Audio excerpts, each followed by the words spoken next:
Vamos abrir a palavra de Deus em Lucas capítulo 23. Nós finalmente chegamos aos versículos que descrevem a morte do nosso Senhor Jesus Cristo.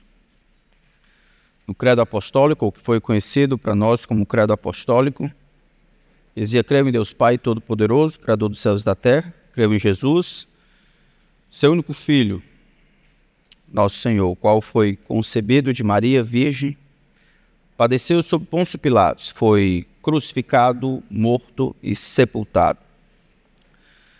A maneira como nós encaramos a cruz de Jesus pode definir grandemente a maneira como nós compreendemos de fato o Evangelho. Muito embora nós saibamos, pelas descrições que nós vimos até aqui, todas as dificuldades, os sofrimentos físicos que Jesus enfrentou na cruz, nós sabemos pela própria Escritura que os sofrimentos espirituais foram muito maiores do que isso. O filme antigo do Mel Gibson, A Paixão de Cristo, vai enfocar grandemente os aspectos físicos da crucificação, o que é relatado, na verdade, historicamente, por muitos historiadores, das dores excruciantes que alguém que passava por essa condenação teria que suportar. Por isso era normal as pessoas morrerem poucas horas depois, mas alguns passavam dias na cruz, lutando pela própria vida. Apesar disso ser verdade, de que Jesus de fato sofre na cruz fisicamente, e a gente precisa compreender que a cruz é mais do que isso. A cruz não é somente Deus demonstrando, ou Jesus demonstrando o seu amor. É claro que ele havia falado: ninguém tem maior amor do que esse de dar a alguém, aos seus amigos, a própria vida. Então Jesus de fato entrega a sua vida de maneira voluntária por amor. Existe de fato a crucificação e os aspectos físicos que pintam um quadro terrível a respeito da morte de Jesus, mas isso não é ainda aquilo que de mais importante acontece na cruz. Essas coisas devem ser entendidas apenas como vinagre em cima da ferida aberta que a ira do Deus Todo-Poderoso e Justo derrama sobre Jesus. Jesus precisa enfrentar a ira infinita de Deus.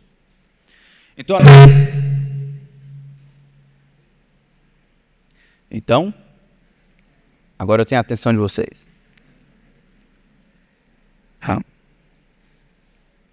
Vamos orar? Nós buscamos a Tua presença, Senhor, buscamos o Teu auxílio e o Teu socorro.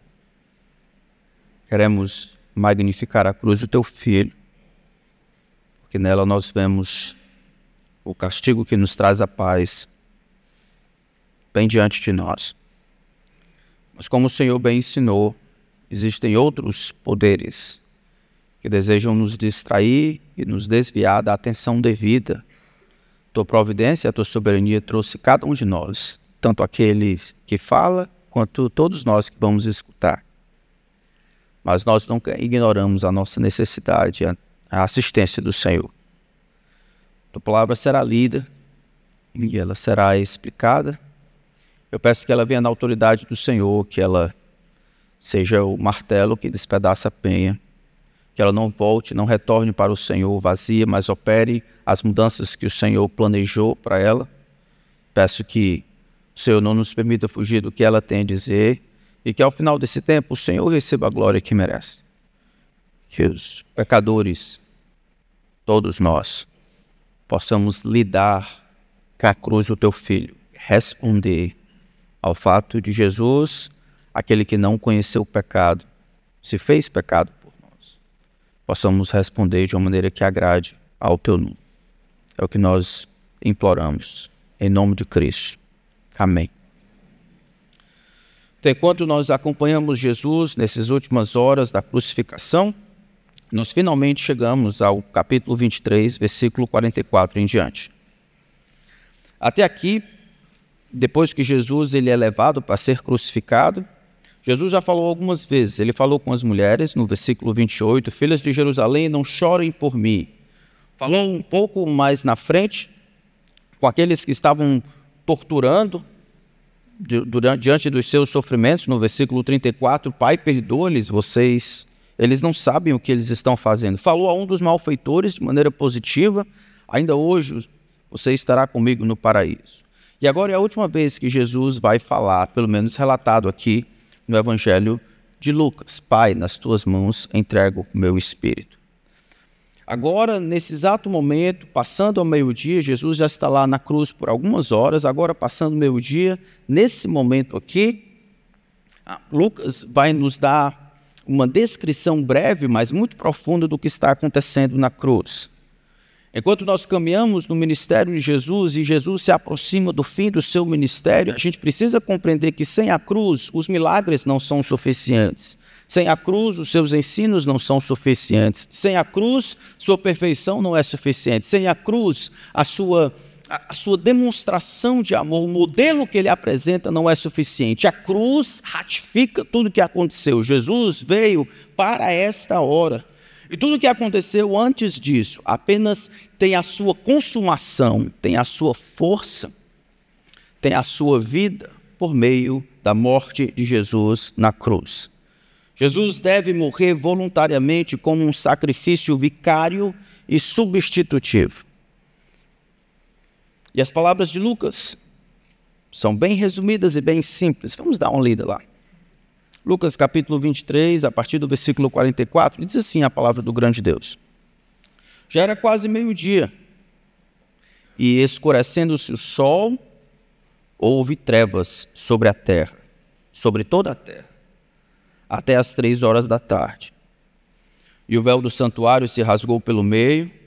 Então Jesus clamou em alta voz: Pai, nas tuas mãos entrego o meu espírito. E dito isto, expirou. O centurião, vendo o que tinha acontecido, deu glória a Deus, dizendo: verdadeiramente este homem era justo.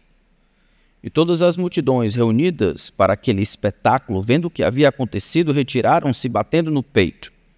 Entretanto, todos os conhecidos de Jesus e as mulheres que o tinham seguido desde a Galiléia ficaram de longe contemplando estas coisas.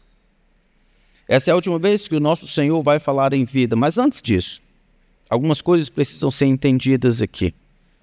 No versículo 44 diz: Já era quase o meio-dia, e escurecendo-se o sol, houve trevas sobre toda a terra até as 3 horas da tarde. Esses 3 versículos, do 44 até o 46, 3 versículos narram 3 momentos, 3 eventos, 3 coisas que acontecem ali nas últimas horas que Jesus está vivo, e cada um deles tem uma profundidade gigantesca.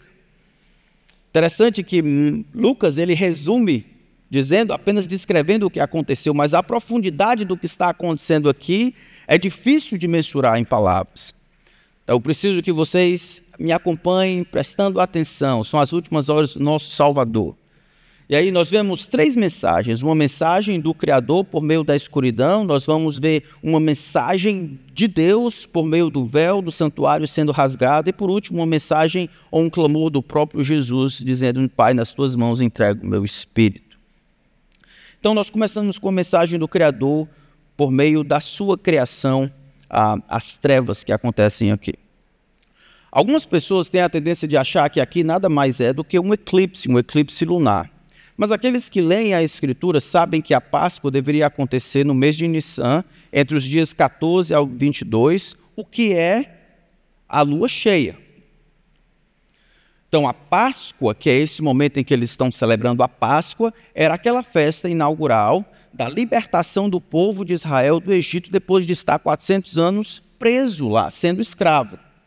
Então Deus colocou que esse seria o mais importante dos meses no calendário judaico, é o primeiro mês, ou o mês de Nissan, que vai entre março e abril de nossa parte, entre o dia 14 e o dia 22. Eles iriam planejar a festa dos pães sem fermento e exatamente aqui, iriam entre as 3 e as 5 horas da tarde, aqui dessa sexta-feira, era então imolado o cordeiro da Páscoa, o cordeiro pascal. Então não se trata de um eclipse simples, porque um eclipse não dá para acontecer de lua cheia. Então, o que aconteceu então? Algumas vezes nós reconhecemos na palavra de Deus que Deus se apresenta como luz. Em 1 João capítulo 1, versículo 5 diz, Deus é luz. A mensagem que dele ouvimos é isso, Deus é luz e dele não há trevas nenhum. Ele controla, nele ele diz, habita luz inacessível, a quem homem nem viu nem é capaz de ver. Deus de fato, algumas vezes, na maioria das vezes, se apresenta como luz, como luminosidade. Glória é uma das maneiras, glória luminescente, glória, glória. É uma das maneiras como Deus se mostra. Mas outras vezes, Deus se apresenta ou provoca escuridão. Por exemplo, em Gênesis capítulo 15, vocês vão lembrar, quando Deus está fazendo um pacto com Abraão, ele diz, um pouco mais lá na frente, quando o sol estava se pondo, houve trevas, grande escuridão. E aí Deus aparece, um fogaréu fumegante passa por dentro das vítimas que haviam sido esquartejadas. Aquele sacrifício e a passagem das pessoas por dentro indicava, eu estou entrando em acordo e aconteça comigo o que aconteceu com essas vítimas inocentes se eu não cumprir a minha palavra. Cai pesado sono sobre Abraão. Abraão não passa no meio dos animais. Deus passa por meio de um fogaréu fumegante. Trevas, diz lá. Êxodo capítulo 10, também falando agora com o povo de Israel, a escuridão de alguma forma estava associada com a presença de Deus. O Senhor diz a Moisés, estenda a tua mão para o céu, isso é, estenda a tua mão sobre o Egito, para que haja escuridão sobre a terra. Agora presta atenção, sim, uma escuridão que pode ser apalpada, que pode ser tocada. No capítulo 19, ele diz, no versículo 17, depois que saíram do Egito, chegaram ao pé do Monte Sinai e pararam ao pé da montanha. Versículo 16 diz, houve trovões, relâmpagos e uma espessa nuvem sobre a montanha. Verso 18 diz, o Senhor desceu e fogo com ele, a sua fumaça subiu como fumaça de uma fornalha e toda a montanha tremeu violentamente. O versículo 20 fala da mesma forma, nuvem espessa, escuridão, fumaça. Você encontra essa mesma representação de Deus em Isaías capítulo 8, versículo 22 diz, olharão para a terra e eis aí angústia, escuridão e sombras de ansiedade serão lançados em densas trevas. Então, o que estava acontecendo afinal? O que representa, o que significa do meio-dia às 3 horas da tarde? Não aquele eclipse, não poucas nuvens cobrindo o sol, mas uma trevas sobre toda a face da terra. O que isso significa? Trevas espessas. Alguns vão dizer que isso era coisa do diabo. É claro que o diabo estava de alguma forma tramando, lidando com a morte de Jesus e ele causou esse eclipse. Alguns vão dizer que a própria criação, olhando para o seu Criador, não conseguia contemplar o desprezo que a criatura dava ao Criador e assim escondeu o rosto. É como o sol ficando corado com aquilo que estava acontecendo. Embora haja licença poética, nós devemos entender, existe um que controla a criação. A natureza não é autônoma nem independente. Esse é Deus. Deus controla a criação.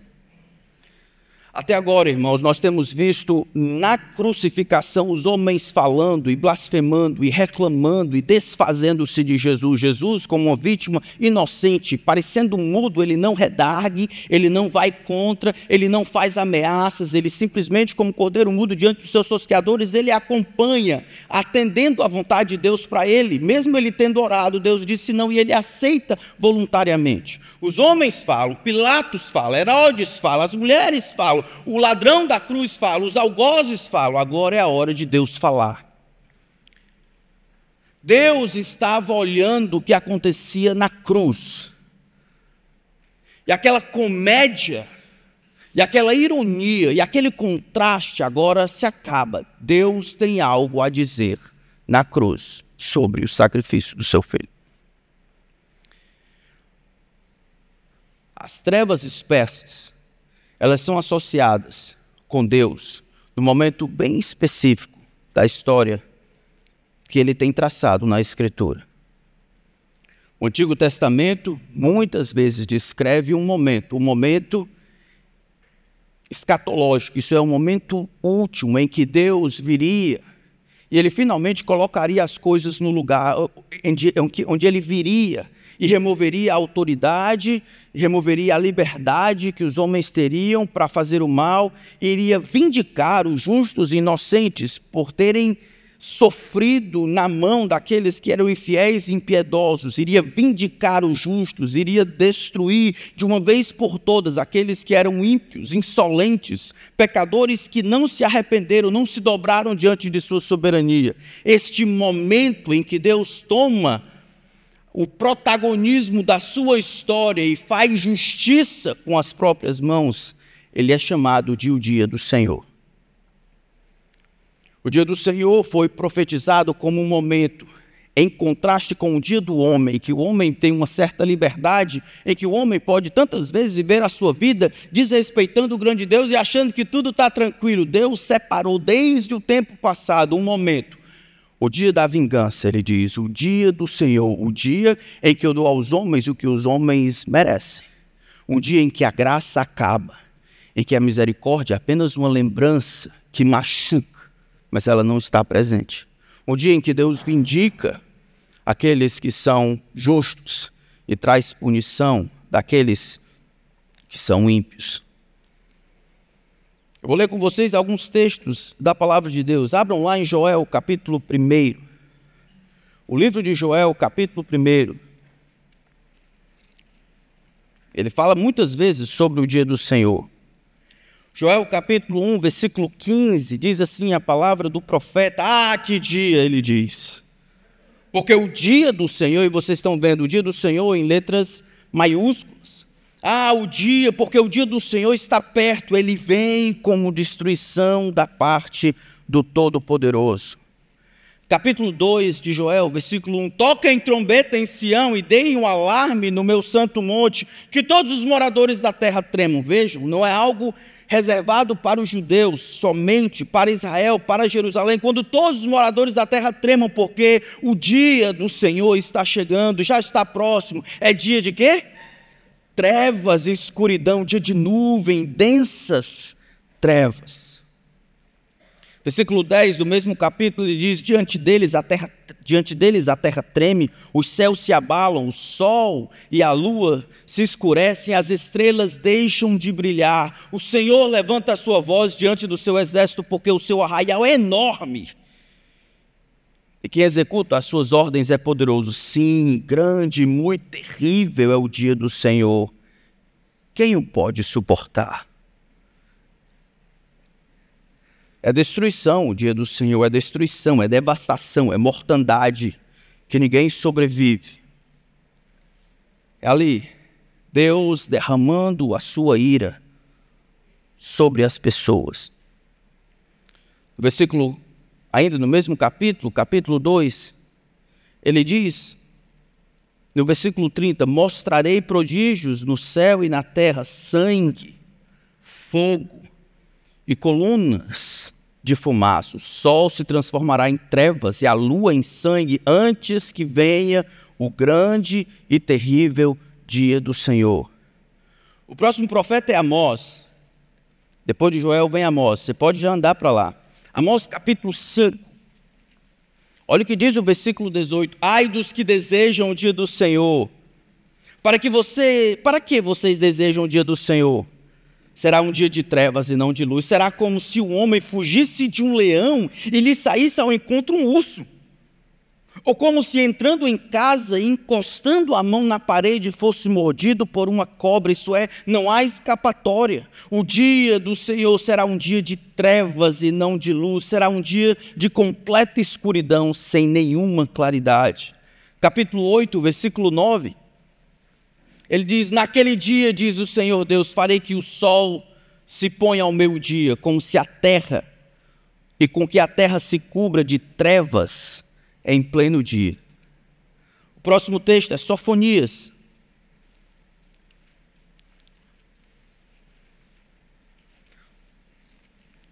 Sofonias capítulo 1, versículo 14, ele diz, está perto o grande dia do Senhor, está perto e vem chegando depressa. Atenção, o dia do Senhor é amargo, e nele clamarão até os poderosos. Aquele dia será um dia de ira, dia de angústia e tribulação, dia de ruína e destruição, dia de trevas e escuridão, dia de nuvens e densas trevas. O que estava acontecendo quando o sol para de brilhar? Deus visitou a terra. Ele veio ver os homens maltratando o seu próprio filho.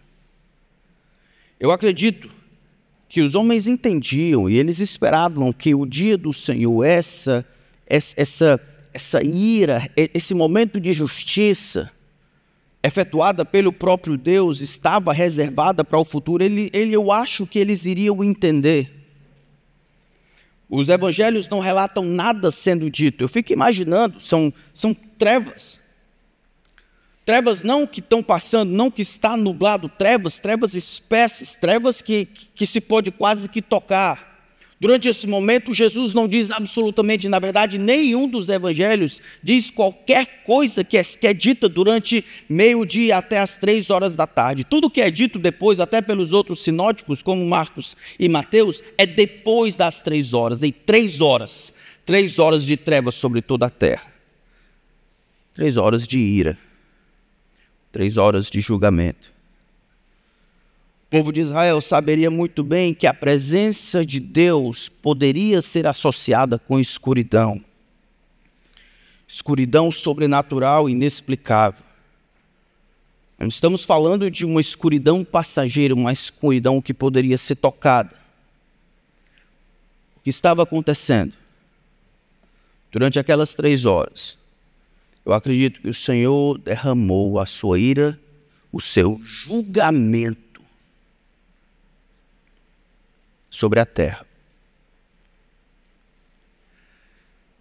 Naquelas 3 horas, Deus tem algo a dizer. Naquelas 3 horas, Deus despeja a sua infinita justiça sobre a terra.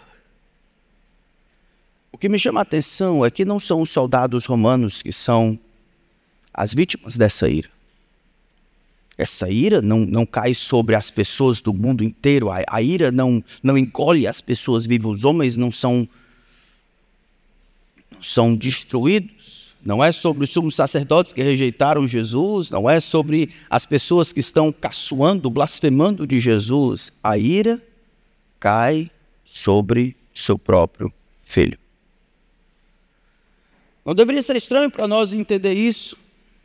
Isaías 53 já falava de que o Messias iria sofrer exatamente assim, iria sofrer de uma maneira injusta, no lugar de outros. Ele diz, Isaías 53, todos nós andávamos desgarrados como ovelhas, cada um de nós individualmente nos desviava pelo caminho. Mas o Senhor fez cair sobre ele a iniquidade de todos nós.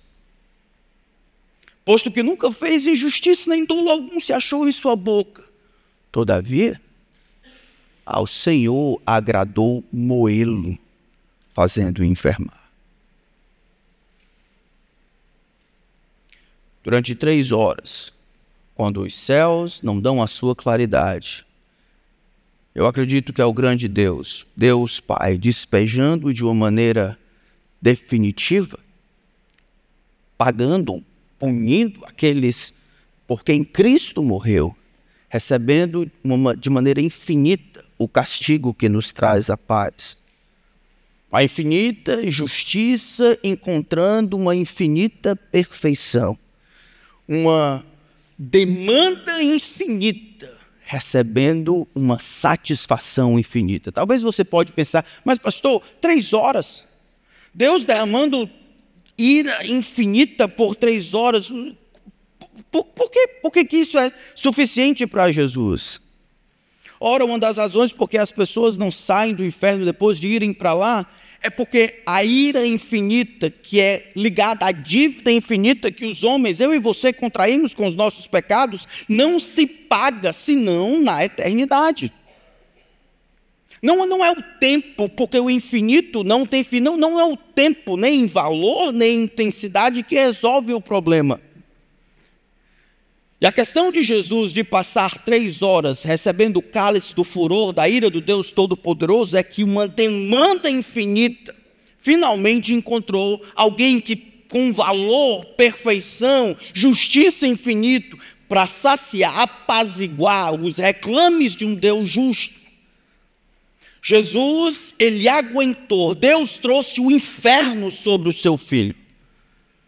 E por 3 horas, o Pai, se as outras coisas não eram, o Pai despejou aquilo que ele vai cobrar de você, caso você não se arrependa dos seus pecados e deposite sua vida em Cristo somente.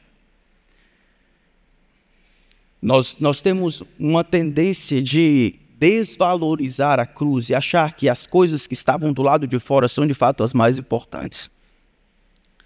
É um grande mistério. É um grande mistério que Deus cria um problema que apenas Ele consegue resolver. Ele cria um problema porque Ele poderia ter fulminado Adão e Eva e ter destruído todo mundo quando eu e você pecamos. O problema é criado quando Ele resolve tratar pecadores com graça ou demonstrar um favor imerecido. Ele não pode fazer simplesmente isso e fazer vista grossa quanto aos reclames dos acordos que Ele fez com o pecador. A alma que pecar, essa morrerá. Alguém deve morrer. Se eu quiser dar vida para esse, outro deve morrer no lugar. Isso é a lógica simples de Deus. Mas o castigo de todos, a dívida que todos tinham, o somatório de todos aqueles que irão crer em Cristo, eles acrescentam uma infinitude que precisam e só poderiam ser satisfeitos por um ser infinito. Esse ser infinito é Deus, o seu próprio Filho. Me envergonha tantas vezes quando nós não compreendemos o que custou para Deus salvar o pecador. Nós olhamos algumas vezes para a cruz apenas como algo que nos trouxe redenção. Nós temos uma tendência bem pessoal. É claro que na cruz Deus traz redenção, mas era muito mais do que isso. A cruz é o elemento central dentro de todo o plano de Deus e aquilo que possibilita Deus ainda concluir a sua obra futura. A cruz fala a respeito de Deus. Deus demonstrando a medida da justiça e o custo do amor. A terra, então, é consumida pela escuridão por 3 horas. Deus esvaziando as fontes de ira justa sobre o meu pecado e o seu pecado, lançando sobre o seu próprio Filho. E eu acredito que o povo entendeu isso. Por isso que todos os evangelhos relatam que houve trevas sobre toda a terra por 3 horas. De repente, tudo se apaga. E depois das 3 horas, de repente, tudo volta. Como a energia elétrica. Foi exatamente assim. Não é que veio escurecendo, de repente, tudo escuro, trevas. Eu fico pensando, os homens tateando agora, como é que a gente vai fazer, tentando se comunicar de um lado para o outro. Imagine, era Páscoa. Milhares de pessoas estavam, na verdade, era mandatório que todo judeu fiel voltasse para Jerusalém para participar das festividades e oferecer um sacrifício de cordeiro ou de outros animais. Jerusalém estava borbulhando. Alguns vão dizer que milhões passavam por lá, alguns poucos milhões de animais que seriam sacrificados naquela tarde, milhares. Eu fico pensando, os sacerdotes procurando como é que a gente vai pegar esse tempo aqui que a gente perdeu, porque não dava para oferecer, agora vai ter que oferecer, agora Deus voltou. Exatamente no período em que o sacrifício da tarde, o cordeiro pascal era oferecido entre as 3 e as 5. Todos os sacerdotes estavam lá de prontidão para que essa oferta fosse feita e fosse celebrada a libertação que Deus efetuou por meio de vítimas inocentes, a cobertura dos primogênitos ali. É nesse exato momento que a luz retorna. E Jesus pode finalmente entregar a sua vida e ser o Cordeiro Pascal, o Cordeiro de Deus que tira o pecado do mundo. É exatamente isso que acontece. O texto diz no versículo 45: e o véu do santuário se rasgou pelo meio. O que é esse véu do santuário? Prestem atenção. Deus ele elaborou um plano para ter um relacionamento com o seu povo de Israel no passado, certo? Isso é feito no tabernáculo. Deus, ele como um arquiteto, em representação do céu, ele faz com que as pessoas construam um tabernáculo, e esse tabernáculo, pelo menos, não somente em termos de função, mas também as partes do tabernáculo são depois, funcionam e são construídas como se fosse o templo. Então tinha um átrio externo, onde as pessoas podiam entrar e tal, os sacerdotes ficariam do lado de fora para separar os animais, pessoas que ficavam na adoração ali, o átrio dos gentios ficava do lado de lá, então ele entrava. Ali na porta do lugar santo, era oferecido o seu sacrifício, né? Ele vinha trazendo o seu animal, nesse período aqui, uma vez por ano e tal, colocava a sua mão sobre a testa do animal, confessava os seus pecados, o sacerdote pegava, ele imolava, cortava o pescoço do animal, pegava o sangue, aspergia sobre o altar e ele saía de lá reconhecendo o seu pecado, então perdoado. Essa era a maneira como Deus havia estabelecido uma vítima inocente, o cordeiro, no lugar de um pecador, aquele que trazia o cordeiro e confessava os seus pecados. Uma vez por ano, no entanto, aqueles que oficiavam no sacerdócio, isso é, o sumo sacerdote, que funcionava de maneira vitalícia, ele deveria oferecer sacrifícios por si mesmo e pelos pecados do povo. Uma corda era amarrada na sua cintura, alguns sininhos eram colocados, puxariam do lado de lá, então ele entrava, ele confessava os seus pecados, fazia oferta por si mesmo, e depois da cortina que separava o átrio externo dos santos lugares, do santo lugar, ele entrava, o altar de incenso aqui, os pães da proposição, ele olhava de longe, via o propiciatório, os querubins olhando, fazendo sombra sobre o propiciatório, que era a tampa da Arca da Aliança. Então, uma vez por ano ele entrava, não sem sangue, ele entrava, e lá ele aspergia sobre a tampa, os querubins olhavam para aquilo que estava acontecendo, o sangue era visto, vida por vida, uma vítima inocente havia sido dada. Aquele homem, então, caso tivesse feito de verdade, ele poderia sair livre, uma vez por ano. Essa cortina que separava o santo lugar do santíssimo lugar, essa cortina foi estabelecida pelo próprio Deus. No tabernáculo, assim como no templo, haviam 13 cortinas.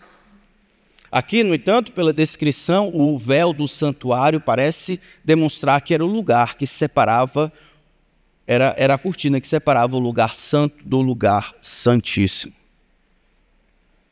Tentem pensar. Os sacerdotes estão se organizando, eles perderam 3 horas. Jerusalém está entupida de gente, a fila voltou, as pessoas começam a falar, agora é minha vez, é minha vez. De repente, quando eles estão lá para oficiar, para oferecer o sacrifício da tarde, eles ouvem, eu acredito, o tecido que era feito para não rasgar, sendo rasgado. Os evangelhos descrevem isso de diferentes maneiras. Eles descrevem algumas vezes como cortina de alto a baixo. Mateus e Marcos, cortina. Lucas simplesmente diz que rasgou pelo meio, ou rasgou e foi feito em 2. Qual o significado disso? Qual o significado disso? Aquela cortina, ela simbolizava a barreira que existia entre o Deus Santo e o homem pecador. A cruz fala de substituição, fala de expiação. A cortina fala de acesso. A cruz fala de Deus sendo apaziguado ou resolvendo as demandas que ele mesmo havia acordado. A cortina fala da possibilidade de ter acesso a Deus. O acesso a Deus não havia sido ainda oficialmente aberto. Pessoas haviam sido salvas na época de Jesus e até antes disso. Mas o acesso a Deus, o acesso livre a Deus ainda não estava aberto. E essa cortina representa esse acesso. O acesso que era feito por meio de um sistema que Deus havia criado, um sistema puro, santo, que Deus havia criado para ter relacionamento com aqueles que eram fiéis, aqueles que queriam, era a maneira. Quando a cortina se abre, então, esse ritual, esse sistema, essa plataforma que Deus havia utilizado até aquele momento, acaba. Os sacrifícios feitos daquele momento em diante, eles perdem a sua utilidade, se tornam obsoletos em termos de trazer o homem para perto de Deus. Uma nova aliança é inaugurada. A morte, aquele que estava o testador, isso é, o próprio Senhor, morre para iniciar uma nova aliança. É Deus que toma a iniciativa. O sangue de Jesus, a morte do testador, inaugura um outro momento e torna obsoleto, caduca todos os outros meios de acesso a Deus. Mas eu preciso que vocês entendam. Como temos visto em Lucas, não é as pessoas agora podem livremente correr para Deus. O véu aberto, como é demonstrado em Lucas, o véu rasgado, descreve muito mais a iniciativa graciosa de Deus de ir buscar e salvar o que estava perdido. Indo buscar os pecadores na sua época, indo buscar os seus discípulos, indo buscar Zaqueu, indo buscar Mateus, Levi, indo buscar os apóstolos, indo buscar todos aqueles, indo buscar o criminoso na cruz, Deus indo atrás do pecador, removendo qualquer restrição para que ele pudesse alcançar os pecadores. Essa é a imagem. A imagem não é a porta aberta para que a humanidade entre para Deus. É Deus agora está se aventurando do lado de fora para buscar o perdido. E aí nós encontramos então as últimas palavras do nosso Senhor. Nós vimos a mensagem da criação, funcionando como a boca de Deus, o véu do santuário. E aí então Jesus clamou em alta voz. Estranho que Jesus clamou em alta voz. Como é que as vítimas da crucificação morriam? Asfixiado.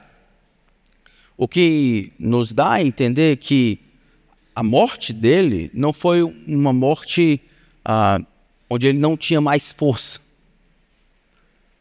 Marcos vai dizer que ele grita 2 vezes, o brado dele em alta daqui, que ele não diz, Lucas não diz, mas Mateus e Marcos diz que outras coisas são ditas. Ele diz, e agora, depois que a luz volta, ele diz, Eloi, Eloi, lama sabachthani, Deus meu, por que me desamparaste? Aí, mais na frente, ele diz, porque eu tenho sede.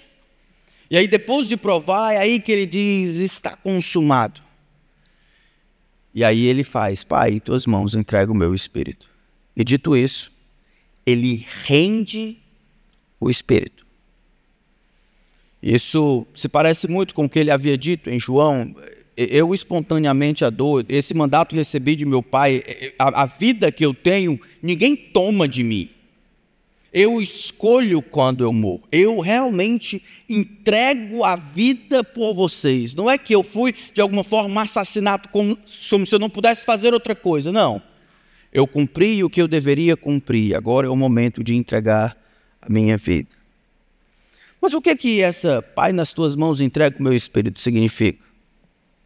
Se vocês lembram bem, aqui é uma citação de um texto que eu quero que vocês abram lá, no Salmo 31. Salmo 31.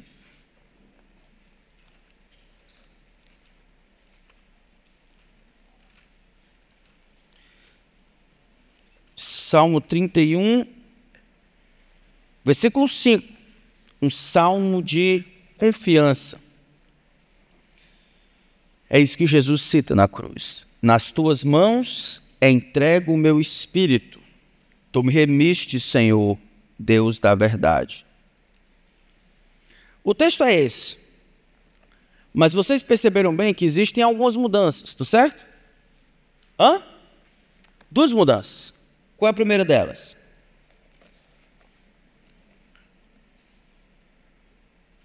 Ele acrescenta a palavra Pai. Em todo o Novo Testamento, nos Evangelhos, a única vez que Jesus fala com Deus, não falando Pai, é quando ele cita Salmo 22, versículo 1, Deus meu, por que me desamparaste? E a ideia é que, apesar de Lucas não relatar, a ideia é que Deus estava cumprindo o seu plano para com ele. Deus estava o abandonando. Ele passa por esse sofrimento consciente do que está acontecendo. Deus meu, por que você me desamparou? Eu estou aqui conscientemente desamparado. Mas passando as 3 horas, depois que ele recebe a ira de Deus e o trabalho, a missão que Deus havia dado para ele é finalmente concluída, ele recebe a ira de Deus, ele inaugura um novo caminho, ele cumpre as profecias, todas elas, que dizem respeito à maneira como ele morre, o que ele diz na cruz, as suas sensações, a percepção psicológica, o seu coração, depois de cumprir tudo o que na lei, nos profetas e nos salmos estavam escrito para ele, ele entende. Ele entende que, tendo cumprido isso, ele retorna para Deus. É por isso que o Salmo, as últimas palavras dele são um salmo de confiança. Ele diz, nas tuas mãos entrego o meu espírito, mas Deus, que estava punindo poucas horas antes, derramando sobre ele a ira justa e ele voluntariamente aceitando, agora depois de cumprir o seu papel, de cumprir a sua missão, de ser o abandonado, rejeitado de Deus, agora ele morre perto de Deus mais uma vez. Deus retornou para ele. E ele retornou para Deus. Pai, aquela comunhão tranquila, aquela comunhão que foi perdida por causa dos nossos pecados, ela é reatada antes da morte final. Ele recebe o furor do cálice do Deus Todo-Poderoso, mas no final, Pai, nas tuas mãos eu entrego o meu espírito. Eu confio em ti. Essa é a primeira mudança. A segunda mudança é que ele não cita a parte B do versículo. Tu me remiste, Senhor, da verdade. Senhor, Deus da verdade. E ele não recita isso porque na cruz ele é o Redentor. Ele é o Redentor. Ele não poderia ser redimido como Davi, aquele que recitou esse salmo, porque não havia pecado. Ele, de fato, era o Redentor. A ira infinita de Deus caiu sobre o ser infinito de Jesus. E aí depois, o Pai retornou para o seu Filho. E o texto diz, dito isto, Jesus morre. Como é que a gente lida com isso? Como é que a gente lida com a morte de Jesus? Nosso texto vai dizer que algumas pessoas lidaram de maneiras mais estranhas possíveis. O verso 47 diz, o centurião, vendo o que tinha acontecido, vendo todo o espetáculo, vendo todos os sinais, a maneira como Jesus estava conversando, respondendo, vendo o que estava ali, ele termina dando glória a Deus, dizendo verdadeiramente este homem era justo. Um outro evangelista, um dos evangelhos, vai dizer este homem realmente era o Filho de Deus. Os dois falam a mesma coisa. Este homem verdadeiramente era tudo o que afirmou ser. Este homem não é um embusteiro, esse homem de fato era inocente, esse homem de fato foi entregue, como tinha que ser entregue, mas esse homem de fato é tudo o que afirmou ser. Ele é Deus. E tudo o que aconteceu prova isso. Algumas mulheres vão ficar distantes. Do versículo 48 diz que alguns saem batendo no peito. Eu fico imaginando todos esses sinais contornando a morte. Eu acho que alguns começaram a ver o Messias. A gente matou o Messias. nós rejeitamos a oportunidade que nos foi dada, aquele por quem nós oramos e antecipamos, aquele que foi prometido depois dos primeiros pais. Pecaram, não acredito, nós rejeitamos. A ira caiu sobre ele. A ira cairá sobre nós. A ideia de bater no peito é uma ideia de tristeza, é uma ideia de remorso. E pode indicar que alguns homens aqui, algumas mulheres aqui, finalmente entenderam, mas já era tarde demais. Todo mundo aqui vai ter que lidar com a morte de Jesus, tá bom? Alguns vão dizer, Jesus, não, isso não é histórico. É histórico, sim. Mesmo aqueles que não creram em Jesus, como Tácito, o historiador romano, mesmo esses falaram de Jesus. Ou José, um judeu, falou de Jesus. Os evangelistas que falaram, todo mundo fala de Jesus. Aqui é um relato histórico, não estou inventando história. Jesus morreu. E todos nós aqui, e enquanto houver vida, enquanto houver tempo, enquanto houver história, todas as pessoas terão que lidar com o evento Jesus morreu, com a cruz de Cristo. E essas respostas aqui podem algumas vezes ilustrar o que nós fazemos. Alguns vão reconhecer, ele é o Filho de Deus, ele é inocente, isso tem tudo a ver comigo, porque eu sou um pecador, e a ira, se não está sobre ele, está sobre mim. Outros podem simplesmente chorar de remorso.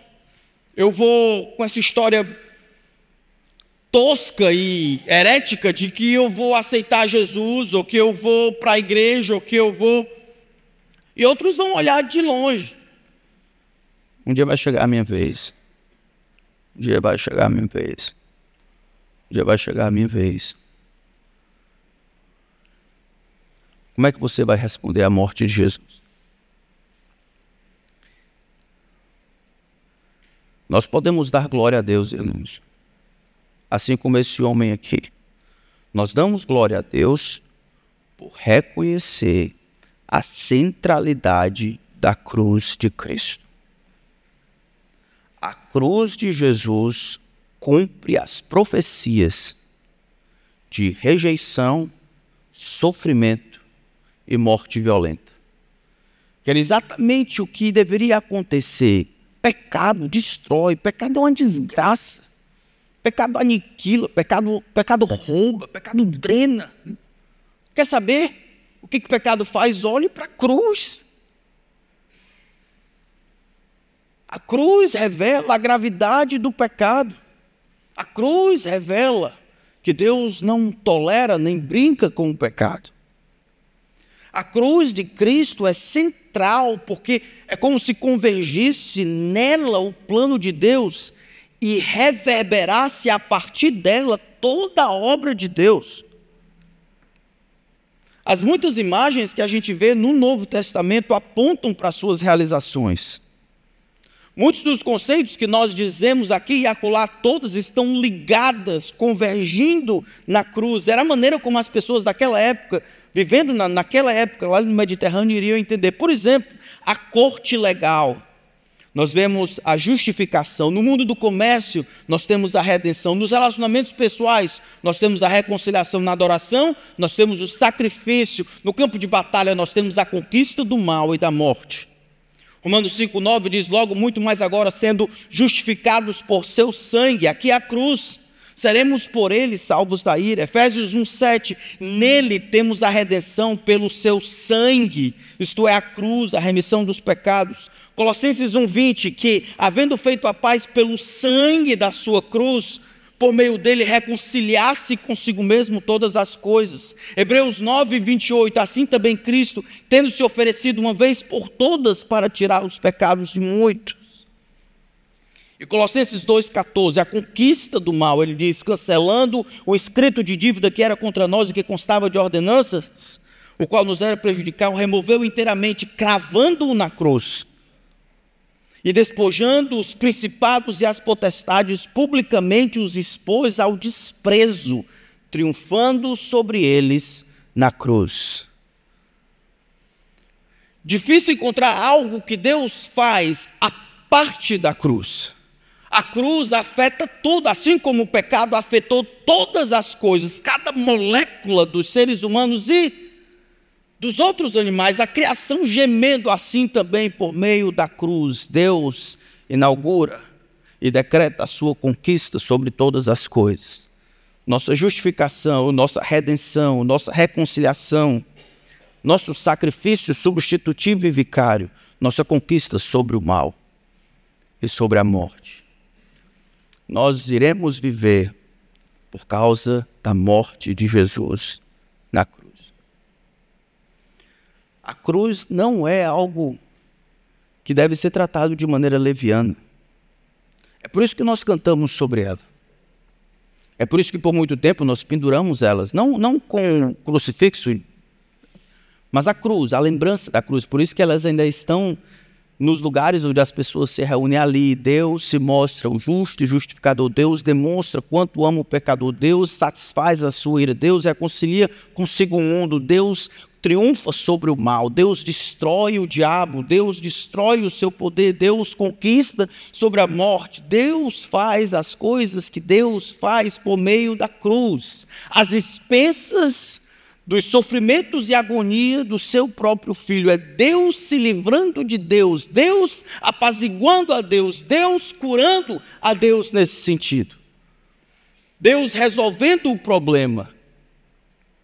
Que Deus, porque quis salvar o pecador, demonstrar graça, encontrou. Nós podemos perdoar, porque nós precisamos de perdão. Deus não. Se Deus quiser perdoar pecadores, sua justiça precisa ser satisfeita primeiro. A cruz de nosso Senhor Jesus Cristo, então, é central no plano de Deus. É por isso que quando Paulo chega em alguns lugares, em 1 Coríntios capítulo 2, ele diz assim: porque eu decidi nada saber entre vocês, a não ser Cristo Jesus e este crucificado. Os judeus pedem sinais, os gregos eles pedem sabedoria, o mundo pede essas outras coisas que tem aí, algo espantoso. O que nós temos para ele? Um Deus crucificado. Para que o orgulho humano seja destruído, Deus resolveu salvar aqueles que creem pela loucura da pregação. Deus salva pecadores por meio de uma cruz. Isso não pode ser mudado. Como nós damos glória a Deus, respondendo a isso, nós nos gloriamos na cruz de Cristo. Gálatas capítulo 6, o apóstolo Paulo diz que algumas pessoas estavam se gloriando em muitas coisas, como nós nos gloriamos, em títulos, em carro, em dinheiro. Mas para nós que somos discípulos de Jesus, existe algo além, algo que transcende essa vida e essa existência. Paulo diz em Gálatas 6, versículo 14, ele que poderia se gloriar diante dos outros, por causa dos créditos que ele havia conseguido com a religião do passado. Ele diz, mas o que era mais longe de mim, o gloriar-me, senão na cruz de nosso Senhor Jesus Cristo. E ele continua, pela qual o mundo está crucificado para mim, e eu crucificado para esse mundo. Eu me glorio na cruz. Eu me glorio com aquilo que Deus fez por mim na cruz. Então nós não nos envergonhamos da cruz. Nós proclamamos o que Deus fez por meio da cruz. Eu espero que todos nós possamos sair daqui pensando como nós vamos responder à cruz. A esse escândalo, a essa loucura. Deus salvar pecadores por meio de uma cruz. Para nós que somos salvos, ela é poder de Deus. Ela é sabedoria de Deus. É o que eu tenho para vocês. A cruz de nosso Senhor Jesus Cristo. É o que Ele nos deu. Vamos orar.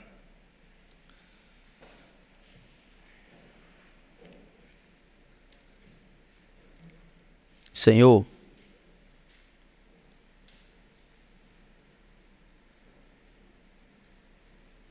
quando pensamos sobre as coisas que aconteceram há 2000 anos atrás, nós ficamos admirados com o custo de nos oferecer perdão. Ficamos admirados também com a tua sabedoria. Só o Senhor para criar um plano da eternidade passada, o cordeiro que foi morto antes da fundação do mundo, receber o seu bocado, a parte que lhe cabe, a sua herança. Nós nos encontramos nessa relação de amor, no meio dela, em que o Pai põe o Filho e o Filho aceita voluntariamente. E os créditos da sua vida perfeita e sua morte vicária são lançados na conta daqueles que depositam nele toda a confiança. Eu queria pedir que o Senhor nos ajudasse, que operasse em nossos corações, que nos ajudasse a respondermos da maneira devida à tua cruz. Que ela não seja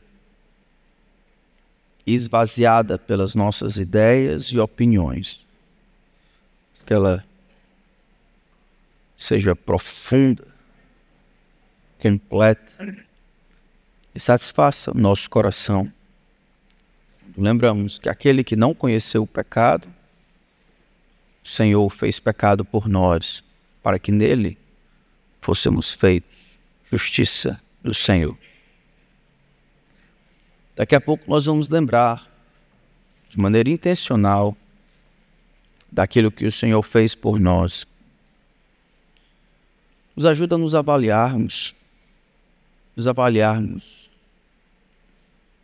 examinarmos o nosso próprio coração. O Senhor entregou sua vida por nós. Não deveríamos nós nos entregarmos aos nossos irmãos? Não deveríamos nós entregarmos nossa vida para Ti? Não deveríamos nós viver para propagar a mensagem da cruz? Eu peço que nos ajude. Em nome de Cristo. Amém.